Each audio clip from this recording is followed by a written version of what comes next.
আসসালামু আলাইকুম, welcome back to my channel. আশা করি সবাই ভালো আছেন। আলহামদুলিল্লাহ, সবার দোয়া আমরা ভালো আছি। আজ আমি গরুর মাংসের কষা একটা রান্না রেসিপি শেয়ার করছি, মানে গরুর মাংস ভুনা। তো গরুর মাংসটা ভুনা করার জন্য আমি এখানে গরুর মাংসগুলো এরকম করে একটু করে কেটে নিয়েছি, যেন মাংসের মধ্যে সব মশলাগুলো সুন্দর করে ঢুকে।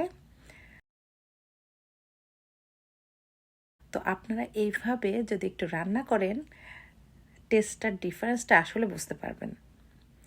তো আমি সব মাংসগুলোকে এভাবে কেটে সুন্দর করে ধুয়ে ক্লিন করে নিয়েছি। এখন আমি একটা পাত্রে তেল দিয়ে দিয়েছি। আমি সব মাংসগুলোকে তেলের মধ্যে দিয়ে দিলাম এবং এখানে আমি অ্যাড করলাম 1 কাপের মতো পেঁয়াজ কুচি, আরও অ্যাড করলাম কিছুটা আদা কুচি। এখানে আমি অ্যাড করছি আধা চামচের মতো আদা পেস্ট ও রসুন পেস্ট। এখানে আমি অ্যাড করে দিচ্ছি 2-3টা তেজপাতা, 2-3টা শুকনা মরিচ, দারচিনি ও এলাচ।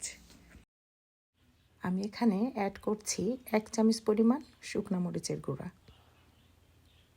এবং 1 চামচ পরিমাণ জিরার গুঁড়া, 1 চামচ পরিমাণ হলুদের গুঁড়া, 1 চামচ পরিমাণ ধনিয়া গুঁড়া ও 1 চামচ পরিমাণ গরম মশলা পাউডার, আর লবণ দিয়ে দিচ্ছি স্বাদ মতো।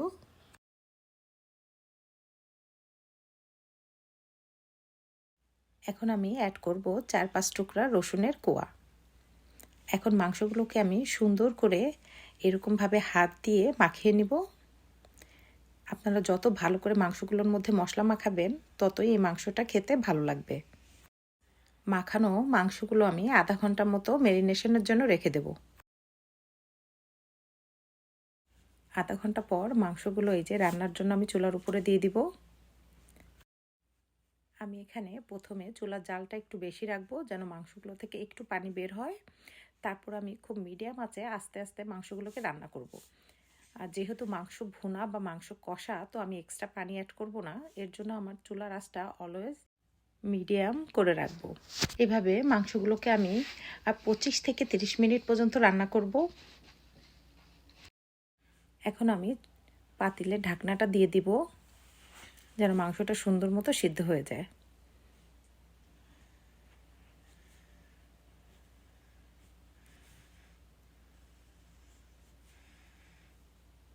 একটু নাড়াচাড়া করে নিব, যেন মাংসগুলো নিচে লেগে না যায়।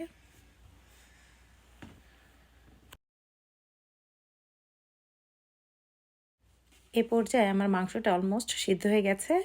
এখানে আমি অ্যাড করব 2টা রসুন। আর মাংসের মধ্যে এরকম রসুনটা খেতে খুব ভালো লাগে। আমি এখানে 3-4 টুকরা কাঁচামরিচ দিয়ে দিলাম এবং রসুন দিয়ে দিলাম, এবং আস্তে আস্তে চুলার জালটা দিয়ে আমি রসুনগুলো সিদ্ধ হওয়া পর্যন্ত অপেক্ষা করব। আপনারা যারা রসুনটা খেতে পছন্দ করেন, এভাবে মাংসের মধ্যে দিয়ে খেয়ে দেখতে পারেন। আমার মনে হয় আপনারা পছন্দ করবেন। আর আমার রেসিপিগুলো যদি আপনাদের কারোর ভালো লাগে, আমার চ্যানেলটাকে সাবস্ক্রাইব করবেন এবং আমার চ্যানেলটাকে সাপোর্ট করে পাশে থাকবেন। দেখা হবে নেক্সট কোনো ভিডিওতে। সে পর্যন্ত ভালো থাকবেন। আল্লাহ হাফেজ।